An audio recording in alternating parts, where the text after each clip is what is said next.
Buenas tardes a todos y todas. A nombre del rector de nuestra universidad, el maestro Adolfo Pontigo Loyola, de la presidenta del patronato universitario, licenciada Lidia García Anaya, y del presidente de la Feria Universitaria del Libro, el licenciado Marco Antonio Alfaro, le damos la más cordial bienvenida a disfrutar de esta 35ª edición de la Feria Universitaria del Libro. En esta ocasión, la presentación editorial del libro escrito por la doctora Erika del Castillo Barrientos, Metaficción y feminismo en la novela latinoamericana finisecular escrita por mujeres. La doctora Erika del Castillo cuenta con un doctorado en filología española, cuenta además con un magíster en artes con mención en literaturas hispánicas y es licenciada en educación con mención en español y profesora de español. Se ha desempeñado en su país natal, Chile, en la gestión educativa y la investigación en varias universidades, como en áreas educativas del gobierno de su país. Cuenta con varias publicaciones en esta área, la educación, y además este último libro que hoy se presenta, Metaficción y feminismo en la novela latinoamericana finisecular escrita por mujeres. Libro que tiene como objetivo comprender el ejercicio narrativo de reconocidas autoras, mujeres latinoamericanas, todas ellas, como en la obra de Diamela Eltit, Laura Restrepo, Gioconda Belli, Paula Pérez Alonso y Zoe Valdés, se conjugan una doble perspectiva en cada una de sus obras desde el punto de vista narrativo, la metaficción y el feminismo. Entendiendo sobre todo la primera, la metaficción, como la forma autorreferencial en que cada una de estas escritoras hace referencia a su persona y sus vivencias en sus escritos y juegan en esta frágil frontera entre lo real y la ficción. Es decir, podemos estar en la presencia de una reflexión sobre sus vivencias a partir de ejercicios narrativos de ficción.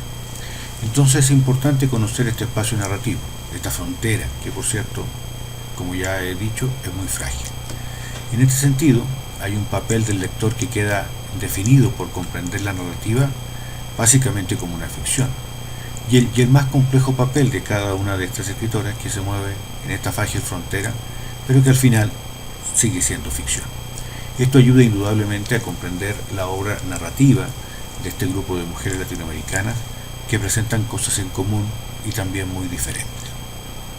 A continuación, dejaré con ustedes a la doctora Erika del Castillo para que profundice tanto desde el punto de vista teórico y desde el punto de vista narrativo, el análisis narrativo de cada una de estas autoras, pero fundamentalmente de su obra, elementos que nos abrirán sin duda nuevas perspectivas del trabajo de estas mujeres latinoamericanas en la literatura. Muchas gracias. Un gusto saludar a los participantes de la Feria del Libro de la Universidad de Hidalgo en su versión 2022. Mi nombre es Erika Castillo y soy la autora de este libro que quiero presentar, se titula Metaficción y feminismo en la novela latinoamericana finisecular escrita por mujeres, que es un análisis en dos perspectivas, ya explicaré brevemente, de novelas escritas por Diamela Eltit, Laura Restrepo, Gioconda Belli, Paula Pérez Alonso y Zoe Valdés. Como ustedes podrán ver, ¿verdad? Un escenario ahí de constelación de estrellas para poder ofrecer una comprensión distinta o una comprensión de estas novelas vinculadas.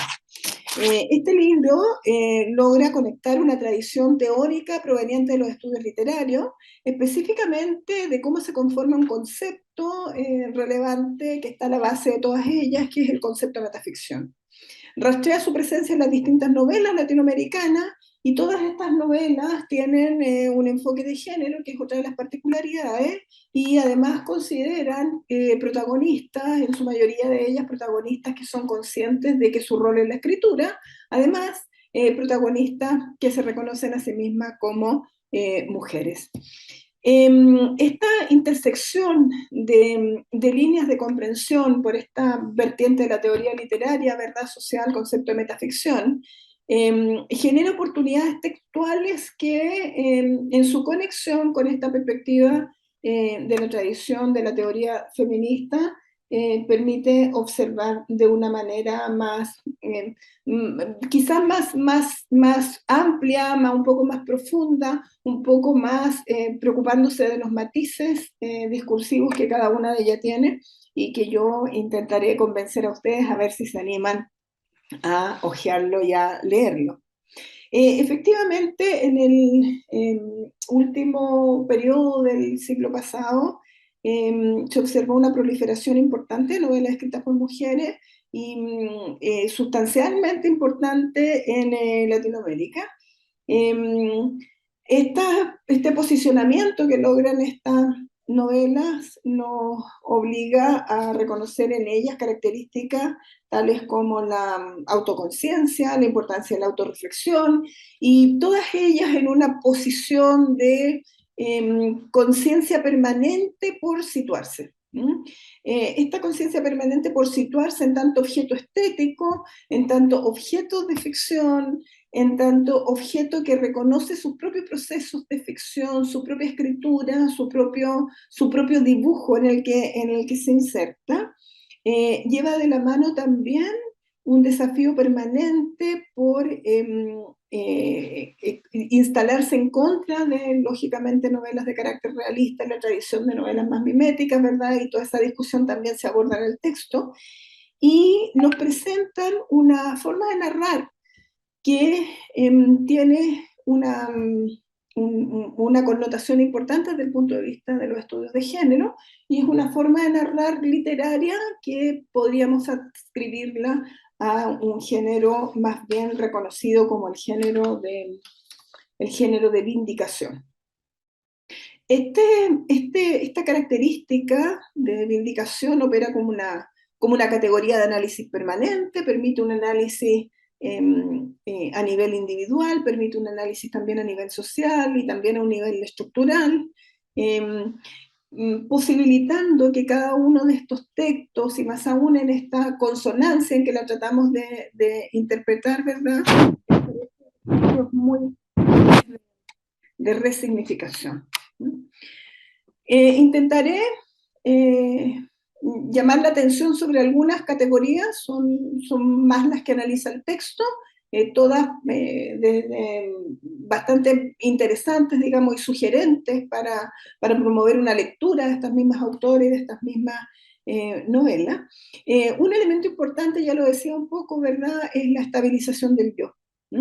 El tiempo de enunciación en estas novelas suele ser un tiempo de enunciación que es predominantemente cercano a lo narrado, sin distancias que permitan hacer ni quieren hacer creer al lector una idea de distanciamiento de objetividad, sino que justamente esa cercanía, esa implicancia, esa intimidad en la que se mueve es una intimidad buscada y apegada a sensaciones y apegada también corporalmente a una vivencia que se relata. Esta estabilización del yo es como un reposicionamiento permanente de pregunta: ¿dónde estoy? ¿Cuáles son las imágenes que abordan? ¿Cómo miro este lugar que miro? Y las protagonistas están permanentemente en ese planteamiento de preguntas, descripciones, en una especie de ir y retroceder, en una especie de tratar de mirar una situación desde distintos lugares, y de establecer una profunda comprensión sobre situaciones que en muchos casos parecen de alguna manera inadvertidas. La relación permanente de las distintas novelas con las nociones de tiempo y espacio, por ejemplo, ofrece una oportunidad importante. Sobre todo destacaría cómo en todas estas novelas se puede observar un esfuerzo importante en idealizar la noche. La noche como un tiempo, la noche como un espacio.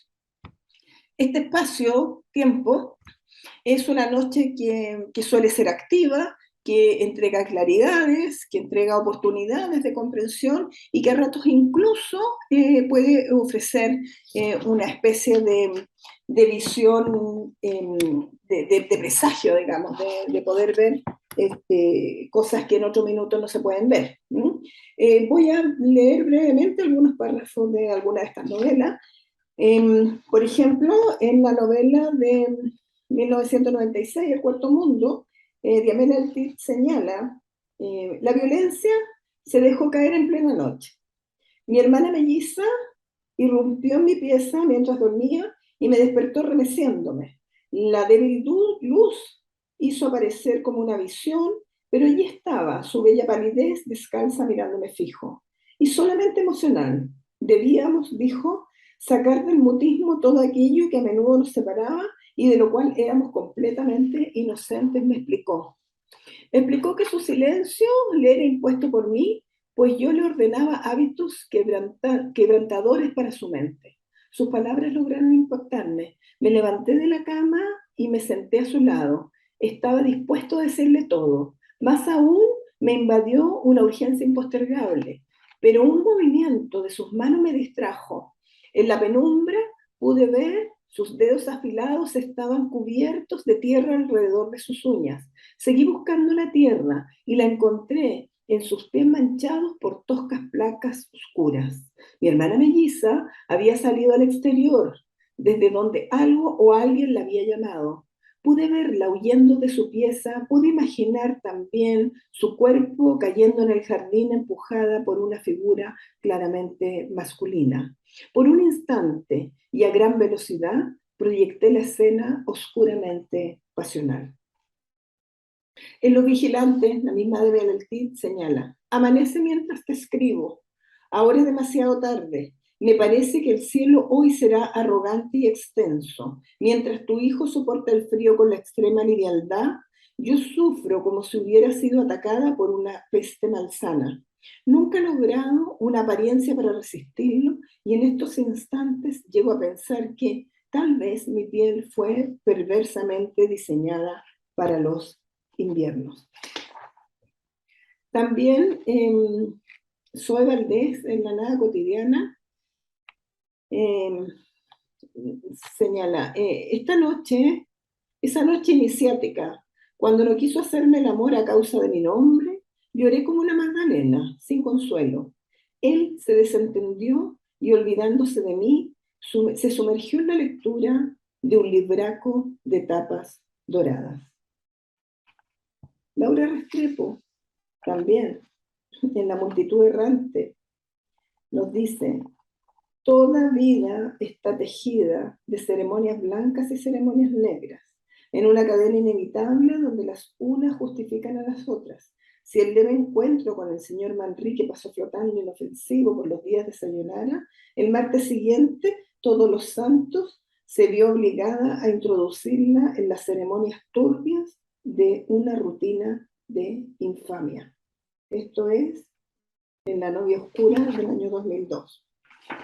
En La multitud errante, Restrepo señala, a veces en el atardecer, cuando se quietan los trajines del albergue y los refugiados parecen hundirse cada cual en sus propias honduras, 7x3 y yo sacamos al callejón un par de mecedoras de mimbre y nos sentamos a estar, enhebrando silencios con jirones de conversación y así, cobijados por la tibieza del crepúsculo y por el dulce titileo de los primeros luceros, él me abre su corazón y me habla de amor.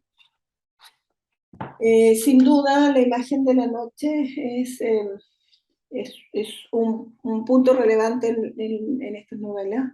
Es un punto relevante porque son episodios cruciales, es un punto relevante porque son episodios de luz de alguna manera, de visiones más claras o de visiones distintas, de sensaciones distintas que claramente se oponen, ¿verdad?, a la vigilia y al día. ¿Sí?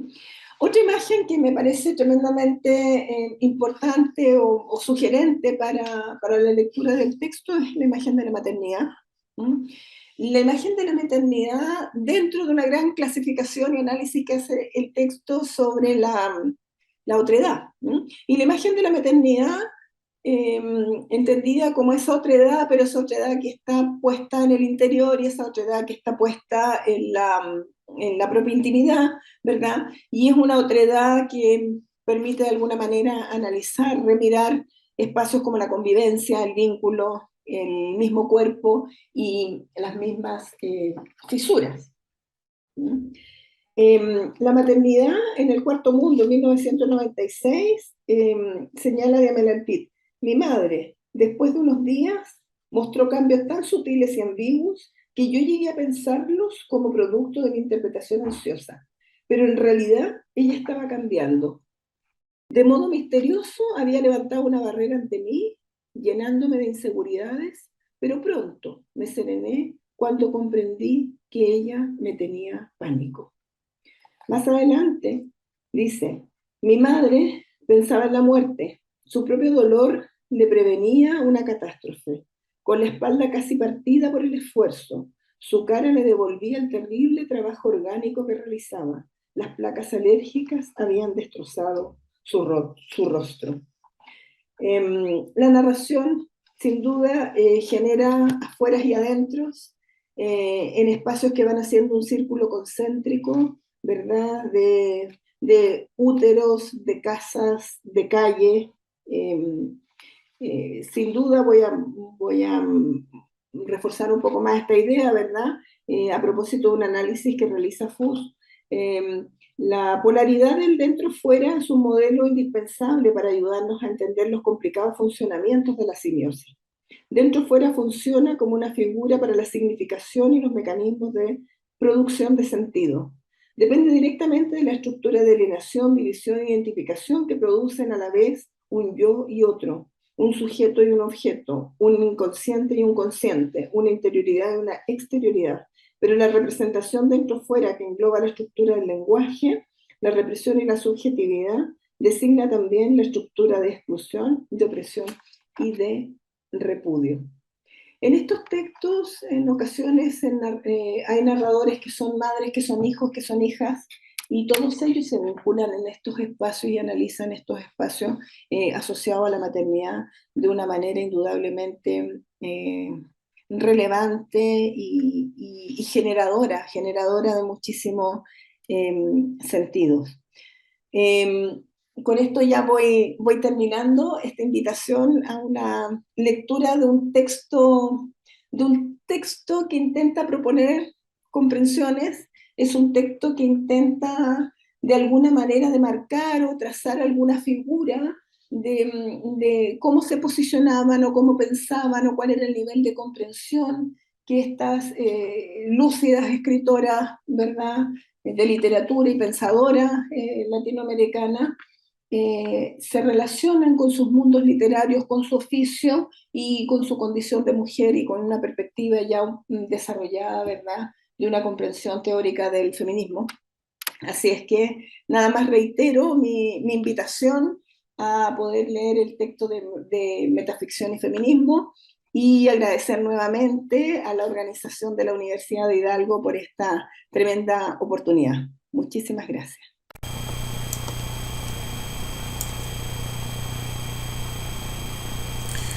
Muchas gracias, doctora Erika del Castillo, por su exposición sobre su libro Metaficción y Feminismo, la novela latinoamericana finisecular escrita por mujeres. En nombre del rector de nuestra universidad, el maestro Adolfo Pontigo Loyola, de la presidenta del Patronato Universitario, Lidia García Anaya, y de la presidenta de la Feria Universitaria del Libro, licenciado Marco Antonio Alfaro, le agradecemos a cada uno de ustedes su presencia en esta presentación editorial y los invitamos a seguir disfrutando del programa de la Feria. Muchas gracias.